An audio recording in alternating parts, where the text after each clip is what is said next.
और बधाई दूंगा मांगेनाथ जी को कि आपको मुझे आमंत्रित किया। और मुझे अच्छी तरह याद है जब बहुत बड़ा अग्नि नृत्य का कार्यक्रम जयपुर में पुरानी सरकार के समय हुआ तो आप सबने जोर शोर से हिस्सा भी लिया। मैं भी उस कार्यक्रम का साक्षी बना, मैंने देखा और पूरे देश के अंदर मैसेज गया कि योग के बल पे नृत्य का जो राज है उत्तर विश्व के अंदर आप लोग ही अपनी नृत्य कर पाते हो, बाकी में कोई नहीं कर पाए। बताते थे ये नृत्य क्या उनके बारे में बताते हमारी भाई है और अग्नि के वर्ष में करना ये आप लोग भी कर सकते हो। योग धरती में जब आया तो निश्चित रूप से कृष्णनाथ जी महाराज के बताए हुए रस्तों पर आज चल रहा। आज वर्ल्ड का हर आदमी स्वस्थ रहने के लिए योग पे चल रहा है। मैं योग नहीं कर पा रहा हूँ, बड़ी दिक्कत है। सुबह उठ के योग चालू करूँ 2 दिनों मुझे किसी ने मैंने कहा यार वैसे थकता नहीं घूमता रहता हूँ और ऊर्जा कैसे मिले तो बोलो और आप तो बोले सब 5 आसन करते रहते जाते रहते हो तो योग सीखो, आप योग से मिल जाएगी। मैं चालू करूंगा, मैं भी चलूंगा बता देंगे योग हमारे शिवनाथ जी भी वहां बैठे हैं। तो योग जिसमें भारत आज विश्व का गुरु बन गया योग के मामले में कृष्णनाथ जी महाराज योग की जो परंपरा चली, योग के माध्यम से हम शरीर के साथ साथ संस्कृति और दूसरी चीजों को भी योग के माध्यम से ठीक कर सकते हैं, कंट्रोल कर सकते हैं। ये और हर व्यक्ति आज हर बच्चा जवान भी योग प्राणायाम की तरफ जा रहा है। निश्चित रूप से ये अलग कृष्णनाथ जी महाराज ने लगाई देश के अंदर। तो उस समय जो उनका अवतार हुआ और उन्होंने जो समाज उस देश के लिए किया वो कर नहीं सकता। इसलिए बहुत बड़ा नाम कृष्णनाथ जी का पूरे विश्व के अंदर हम देखते हैं। दूसरे देशों के अंदर भी हमारे यहाँ से जाते हैं मैन और दूसरे देशों के अंदर भी प्रवचन में देते हैं, योग का रास्ता भी बताते हैं। कृष्णनाथ जी के बताए हुए जो मार्ग है उस पर चलने से निश्चित रूप से देश और प्रदेश का भला होगा। मैं प्रयास कर रहा हूँ हमेशा आपके बीच संघर्ष करके आपको कैसे आगे लाएं। और आज इस शुभ अवसर पर वैसे मेरे कोई कार्यक्रम नहीं थे, मांगेनाथ जी ने बहुत जीत की आना ही पड़ेगा। तो देखिए बीच में अगर ये पाकिस्तान वाला मामला नहीं होता तो हो सकता नहीं हमारे धरने पे बैठा था लगातार। मैं राजस्थान प्रदेश के नौजवानों के लिए लगातार 13-14 दिन से लगातार पूरे कार्यक्रम छोड़ के मैं चाह रहा था कि सरकार का ध्यान आकर तो सरकार का दबाव बढ़े। अगर ये फर्जी थानेदार राजस्थान में बन के थानों में लगे तो 50 साल तक सिस्टम को कोलैप्स कर देंगे और थानेदारों की कोई जाति नहीं होती और मैं जाति धर्म देख के आंदोलन नहीं करते। गलत में लोग निकाल दें कि हनुमान जी तो किसी जाति के खिलाफ रहते। जहाँ अन्याय होगा, अन्याय करने वाला कोई भी होगा, वहाँ जिसके साथ अन्याय होगा पीड़ित के साथ मैं हमेशा खड़ा मिलूंगा। पहले भी मिला था, मैं इसकी परवाह नहीं, लोग परवाह करते। मैं अपने साथ 3 मंत्री बन जाता, लड़ाई लड़नी थी मुझे। कृष्णनाथ जी महाराज के जयकारे के साथ, दया जी महाराज के जयकारे के साथ आगे बढ़ रहा हूँ। मुझे खुशी है कि आप सबको साथ लेकर बढ़ रहा हूँ आगे और समझ में पड़ी। हम छोटी छोटी बातों के लिए आमने सामने हो जाते, भाई सही सगे भाई लग रहे हैं। इस चीज का विशेष रूप से ध्यान रखना कि जब ये डीएनए हमारा एक है। आज वर्ल्ड के अंदर देखोगे तो लोग डीएनए ढूंढ रहे हैं, कौन सी जाति कहां से निकली, कौन सी जाति का कौन भाई है। तो हमारा डीएनए का रिश्ता और डीएनए का रिश्ता कभी खत्म नहीं होगा, वो रहेगा। नाराज भी होंगे, कई बार परिस्थितियां भी ऐसी बनेगी, लेकिन मैं आपको आश्वस्त करता हूं कि सिद्ध समाज को देश की नौकरियों में केंद्र में कैसे आरक्षण मिले। मैंने मामला लोकसभा में उठाया भी था। दोबारा सिद्ध बिश्नोई और तमाम जो हमारे भाई हैं इनको दिल्ली की नौकरियों में कैसे आरक्षण मिले। दोबारा जब लोकसभा होगी फिर इस मामले को उठाएंगे और मैं विश्वास करता हूँ हमेशा आपके बच्चों के उज्जवल भविष्य के लिए लगातार लड़ते रहते। हमने कभी आप और हमने अंतर माना ही नहीं और न कभी माने। ये आप निश्चित हो जाए। उस तक कई बार ऐसी राजनीतिक समीकरण या समय खराब हो जाता है किसी इलाके का, आपसी झगड़े हो जाते हैं, वो फिर पूरे जीवन लोग उनका उदाहरण देते हैं कि वहां पे ये झगड़ा हो। तो मैं इतना ही संदेश आपको दूंगा। बाकी तो आज सत्संग का कार्यक्रम है तो मैं बधाई देता हूँ मांगेनाथ जी को। हमारी बिटिया जो इनके घर अवतरित हुई परी छोटी, उनका नाम है स्नेहा। ये बहुत भाग्यशाली है बेटी के घर। आइए ना, आज निश्चित रूप से बेटियों का आपने जमाना देखा हो किस तरह जब पाकिस्तान पे भारत ने अटैक किया, आतंक की, उसके कैंप नष्ट किए, ऑपरेशन सिंदूर, सेना को मैं बधाई दूंगा, धन्यवाद दूंगा। सेना में हमारे बहुत लोग हैं, सबसे ज्यादा लोग हमारे ही सेना के अंदर बॉर्डर पर लड़ाई लड़ रहे हैं। और पहली बार आपने देखा होगा कि प्रेस कॉन्फ्रेंस भी बेटियों ने की, जानकारी बेटियों ने दी। इसी तरीके से ऑपरेशन सिंदूर हुआ और 9 आतंकी ठिकाने नष्ट किए। 12 और है, शायद 12 और की लड़ाई अभी 2, 4, 5 दिन 10 दिन जारी रह सकती। पाकिस्तान में इतना दम नहीं कि 4-5 दिन भारत से लड़ सके, इतनी ताकत उसके पास नहीं है। हमारे पास वो ताकत और हौसला। हिंदुस्तान का हर नौजवान, हर जाति का व्यक्ति कहता है पाकिस्तान को इस बार सबक सिखाएं और सेना के साथ पूरा देश खड़ा है। जिससे 62, 65, 71 की लड़ाई के अंदर, और मैं धन्यवाद उन लोगों का दूंगा सेना के साथ साथ जो नजदीकी इलाकों में गांव है वो कैसे लड़े और पाकिस्तान की वीरता को उतरा है। हमारे गुरुद्वारे, मंदिर, उन पर अटैक किए, हमारे बच्चे शहीद हो गए, लेकिन हिम्मत हारने वाले लोग नहीं, वो छोड़ेंगे नहीं। वो कह रहे भारत हमारी माता है। और यही गांव जो बॉर्डर पे गांव है, आप देखिए यहाँ बैठे हैं, हमें लगता है यार रात को ब्लैकआउट हो जाए, मॉक ड्रिल हुई, पता नहीं बम आ जाए, गोला आ जाए, लेकिन जो बॉर्डर पर बैठे हैं और गोले भी आ सकती सामने, बिल्कुल सामने। उनको धन्यवाद दूंगा बॉर्डर के वीरों को, चाहे बीकानेर के गए, चाहे पंजाब गए, चाहे गंगानगर गए, चाहे जोधपुर गए, चाहे आपका ये नया आ गया जैसलमेर, हड़ौती, सांसों से लेकर जहां जहां हमारा पाकिस्तान का बॉर्डर जिन जिन जिलों पे लगता है, राजस्थान के और पंजाब, गुजरात और कश्मीर, जहां जहां पाकिस्तान का जो गांव में लोग रह रहे हैं वो बड़े वीर हैं, वो परवाह नहीं करते। एक मैं विजय करता हूँ, उसको चल रहा था, वो तो आराम से ऐसे बैठे जैसे कोई युद्ध कुछ नहीं बोले, तैयार बैठे मैदान में। इसलिए हिंदुस्तान की वीर गाथा है, सब जगह गाई जाती। हमारे लोग इन परिस्थितियों में लड़कर मैं डिफेंस कमेटी का मेंबर था 2 साल रक्षा समिति का, और मैंने बॉर्डर इलाकों का दौरे भी किए। और हमारे सैनिक 20,000 दूर की पहाड़ियों में लड़के और दुश्मन को पटखनी देते हैं। हमें हमारी सेना पे गर्व है, हमें हमारे देश पे गर्व है।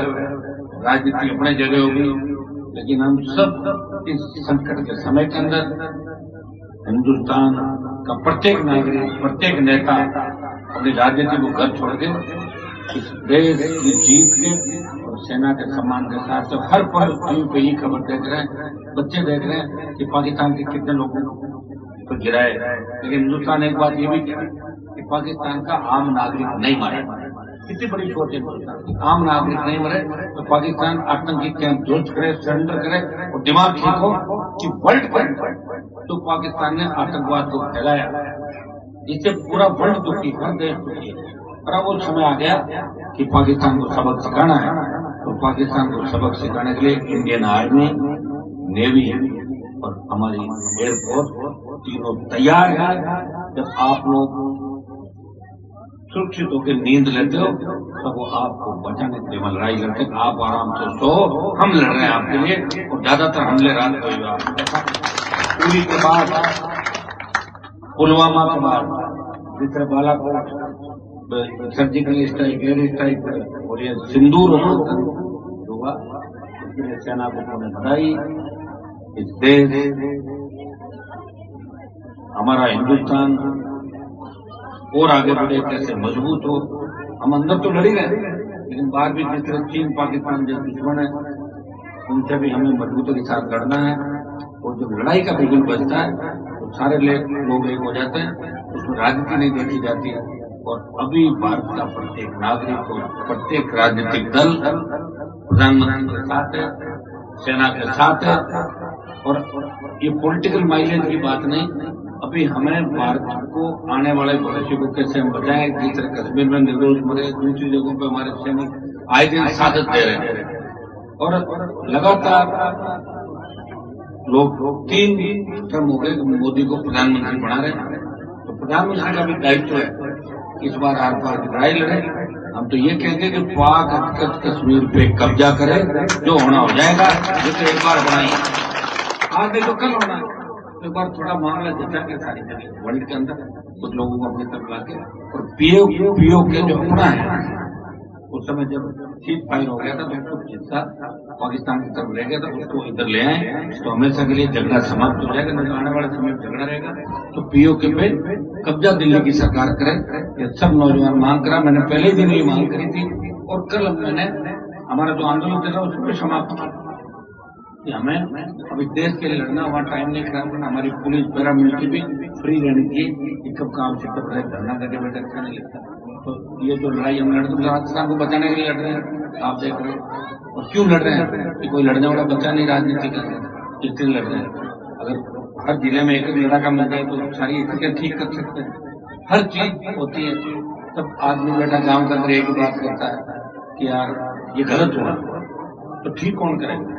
ये तो सरकारें करेंगी, सरकार है। जब आपकी खुद की सरकार होगी अपना आप ठीक होगा। तो अगर किसान को इस तरह कर्जे के बोझ की तरह आत्महत्या नहीं करनी पड़ेगी, सड़क पर टोल नहीं जाना पड़ेगा, बिजली के लिए परेशान नहीं होना पड़ेगा, पेपर लीक नहीं होंगे और आराम से प्रदेश के अंदर घूमना, कोई आपकी तरफ आंख उठाकर नहीं देखेगा। हमारी बहन बेटियां सुरक्षित रहेगी। इसके लिए मजबूत सरकार, अपनी सरकार, खुद की सरकार आपको आने वाले समय 28 के अंदर आपको राजस्थान में संभालनी चाहिए। मैं तो लड़ ही सकता हूँ और मुझे सौभाग्य मिला कि पार्टी 66 साल बाद राजस्थान में पार्टी बनाई किसान के बेटे ने, जिसमें कृष्णा जी महाराज के जयकारे का, वीर तेजा जी महाराज के जयकारे का ये चलते चलते चलते चलते 29 अक्टूबर 2018 को पार्टी बना के संदेश दिया कि यहाँ तीसरी पार्टी बन सकती है। और जब देश के किसानों को आवश्यकता पड़ी तो मोदी की सत्ता को ठोकर मार के अगर सड़क पर राजस्थान का लड़ाका किसान का बेटा भारत में जिसने मंत्री पद को ठोकर मारी और अपने भाइयों के साथ सड़क पर चला गया, नागौर का साथ सम्मान देने था, आपको सम्मान की लड़ाई हुई।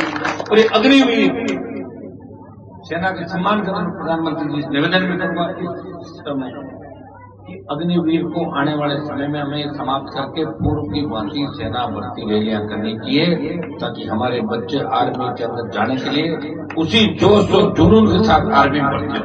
अग्निवीर को मैं जाना नहीं चाहता, 4 साल के लिए कौन जाएगा? तो अग्निवीर का भी विरोध अगर देश में किसी ने किया तो नागौर के सांसद ने इस देश के अंदर अग्निवीर का विरोध किया, उसका परिणाम ये हुआ कोई पहले 25% और 50% को रखना, 50 को वापस भेजना। आप हिम्मत रखना, अभी हमारा लक्ष्य है कि पाकिस्तान का इलाज करें, आतंकवाद को खत्म करें और उसके बाद अग्निवीर की लड़ाई हम लोग अंदर लोकतांत्रिक तरीके से लड़ेंगे और अग्निवीर को समाप्त करा के किसान की जय जयकार कराएंगे। किसान के बेटों को सेना के अंदर जो जाने का जो जुनून था वो सम्मान वापस लौटाएंगे।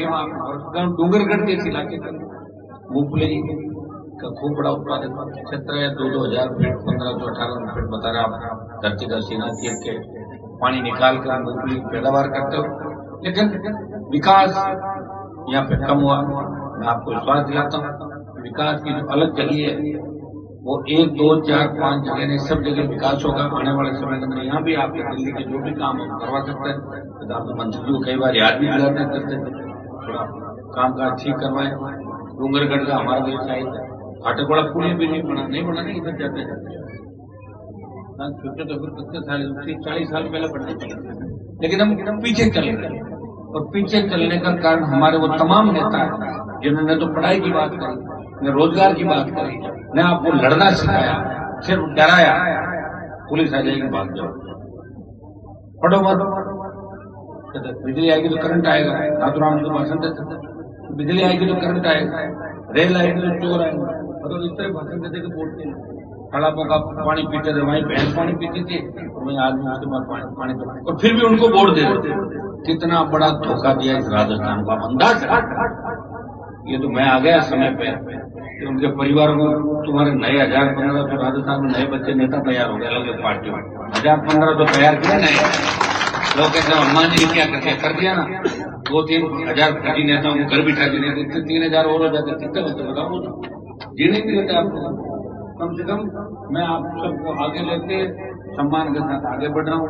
हाँ, ये दूसरी बात है, अब मेरे को मशीन तो नहीं कि टेस्ट करो मेरे साथ रहेगा नहीं रहेगा, मैं आगे लेके चलता हूँ, मुझे छोड़ के भागते रहते हैं, मैं चलता रहता हूँ, भागते रहता हूँ। जयचंद तो हर जमाने के अंदर पहले भी जयचंद थे, आज इस तरह के जयचंद है। अब की बार कोशिश करेंगे कि आप ज्यादा तादाद के अंदर मजबूती हमारे को दो तो राजस्थान के सम्मान की लड़ाई करके अपने भाई का साथ दो। आप सब साथ दोगे जरूर होगा, बाकी मैं अकेला लड़ता रहूंगा तो लड़ते लड़ते फिर उम्र कितनी होगी लड़ाई को, 100 साल थोड़ी लड़ा जाता किसी तो लड़ तो रहा ही हूँ। जवानी में मिनिस्टर छोड़े 3, 8, 13, 18, 19, 23 कितना समय चला गया, 3-4 मंत्री बन जाता फिर छोड़ दिया जाता, वही बात था। तो ये तो लोगों को समझना है कि हमारे लिए वास्तविक लड़ाई कौन लड़ रहा है, कौन खुद के लिए लड़ रहा है और कौन इस राजस्थान के सम्मान के लड़ रहा है और कौन डीएनए की लड़ाई लड़ रहा है। ये सारी बातें आप सबको सोचनी होगी, तब जाके आने वाला समय अपना होगा।